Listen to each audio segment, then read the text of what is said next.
Orang tua Herlina pun kemudian nekat pergi ke dukun ilmu hitam yang konon bisa menghidupkan arwah yang sudah meninggal.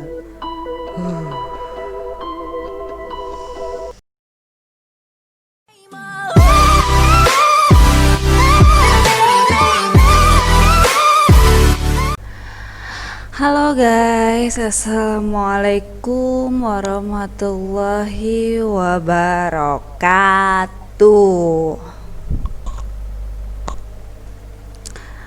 Malam ini gue mau menceritakan kisah yang cukup viral di waktu itu. Jadi namanya hantu Herlina.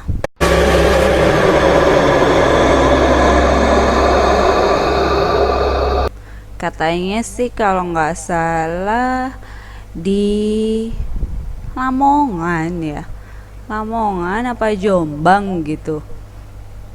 Langsung aja ya guys, ini gue dapat kiriman dari temen gue namanya Adit Prayogo.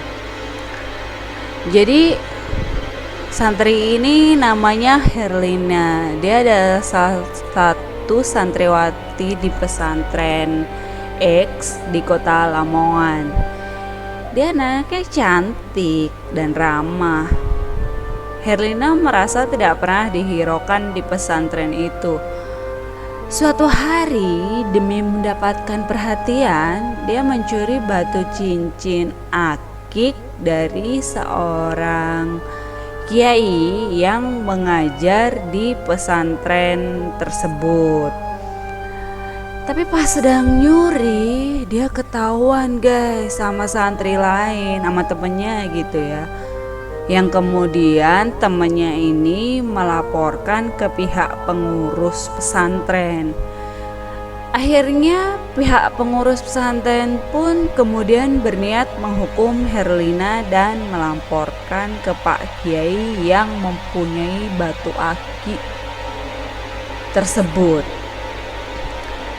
Karena si Herlina ini ketakutan dan malu telah dilaporkan dan akan dihukum, dia langsung kabur dari pesantren itu. Nah, ketika dia kabur, di jalan dia tertabrak sama mobil dan seketika itu dia meninggal guys di tempat kejadian.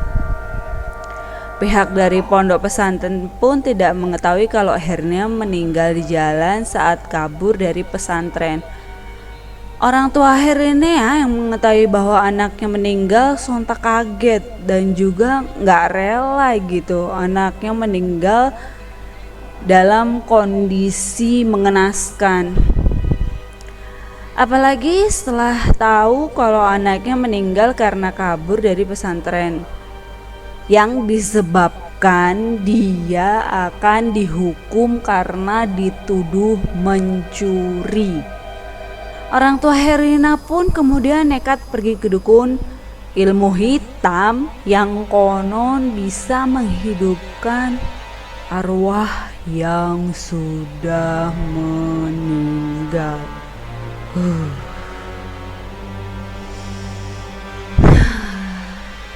Gue agak merinding gitu loh guys. Gue tuh nyeritainnya gue sambil ngebayangin seolah-olah gue di situ gitu. Karena diliputi rasa kecewa dan marah terhadap pihak pesantren, orang tua Herlina pun meminta dukun tersebut untuk menghidupkan kembali arwah Herlina yang telah meninggal untuk membalas dendam. Akhirnya, gue juga gak habis pikir ya, kok bisa sih? Maksudnya dukun bisa ya emang kayak gitu. Akhirnya jasad Herlina ini pun hidup kembali, diisi dengan arwah hantu penasaran. Sang dukun meminta satu syarat, yaitu setiap malam Jumat Kliwon Herlina harus minum darah. Herlina semacam menjadi semacam hantu yang ngisep darah gitu, kayak vampir deh. Kalau enggak, maksudnya dia ya kalau enggak ngisep darah gitu, dia akan meninggal lagi. Herlina pun akhirnya hidup kembali dan dia kembali ke pesantren tempat dia mondok dengan tujuan menuntut balas ke pihak pesantren. Lanjut ya. Oh, karena pihak pesantren nggak mengetahui kalau Herlina sudah tewas, akhirnya menerima lagi dengan catatan meminta maaf dan mau dihukum. Ini selang berapa lama ya? Waktu di bilik di kamar santri di pesantren teman-teman Herlina pada heran gitu ngelihat Herlina yang begitu aneh tingkah lakunya, berbeda sebelum waktu dia kabur. Jelas beda ya. Wajahnya pucat pasi dan dia lebih sering diam, gak seperti biasanya. Teman-teman Herlina pun merasa aneh ketika Herlina membawa koper yang isinya berbau busuk, dan mereka sempat curiga kalau Herlina jangan-jangan nyimpan sesuatu yang memang berbau busuk di koper tersebut, di kopernya ini. Teman-temannya pun akhirnya ngecek isi di dalam koper tersebut. Waktu Herlina nggak ada, ya nggak mungkin. Kalau ada, nggak mungkin dia kasih lihat.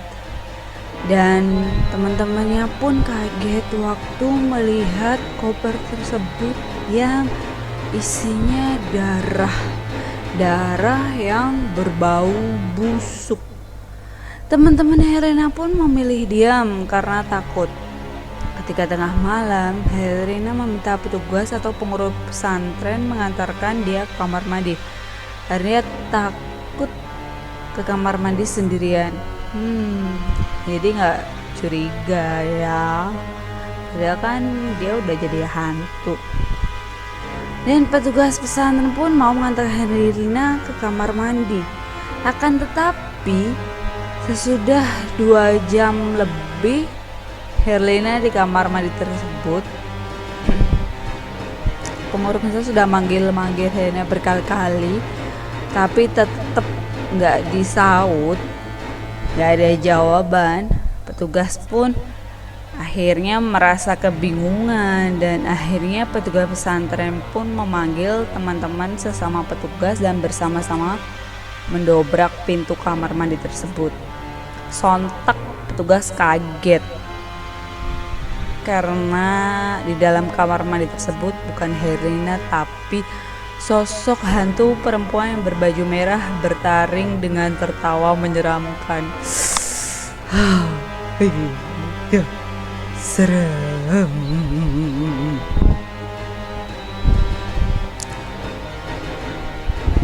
Gue masih serem nih guys, bayanginnya kayak kaget gitu. Misalkan gue yang jadi petugas pesantrennya itu. Para petugas pengurus pesantren mendobrak akhirnya pun lari terbiri-biri dan melaporkan kejadian tersebut ke kiai di pesantren tersebut. Kiai pun memburu hantu Herlina dan menangkapnya secara gaib, lalu mengurungnya di dalam botol dan dibuang oleh kiai pesantren sejauh-jauhnya. Dan Kiai pun berpesan kalau nggak ada satu orang pun yang boleh menemukan botol tersebut demi keamanan pesantren dan biar nggak ada korban gitu. Akhirnya pihak pesantren ke rumah orang tua Herlina, mendapatkan kabar kalau Herlina telah meninggal dunia karena kecelakaan. Dan gara-gara orang tuanya nggak terima, Herlina hidup lagi dengan bantuan seorang dukun ilmu hitam. Bahkan menurut desas-desus, hantu Herlina telah memakan banyak korban di pesantren tersebut. Tapi nggak tahu juga sih, ada beberapa versi soalnya kejadiannya. Tapi dari berbagai versi cerita tersebut ada kesamaannya semua, yaitu kematian Herlina yang mati tertabak saat dia masih berstatus jadi santriwati. Bahkan konon hantunya telah memakan korban yang cukup banyak.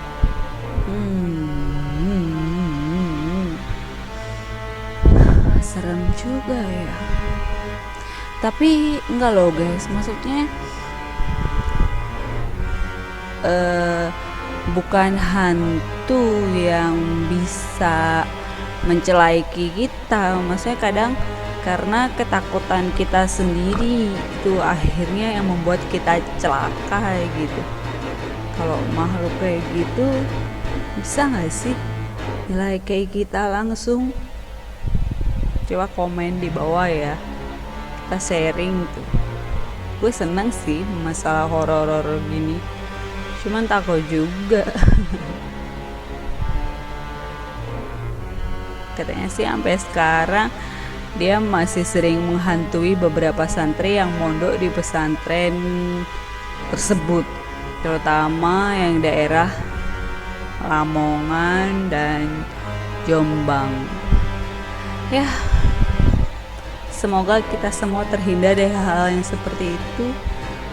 Dan jangan usil guys, maksudnya kalau sekolah, kalau mondok yang bener-bener aja gitu, nggak usah ada niat yang nggak baik gitu, karena kita takutnya ketulah sendiri.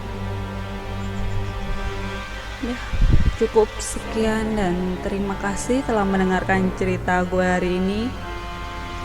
Kalau kalian ada cerita menarik, boleh di share. Dan jangan lupa ikutin follow Instagram gue @alia_latifah.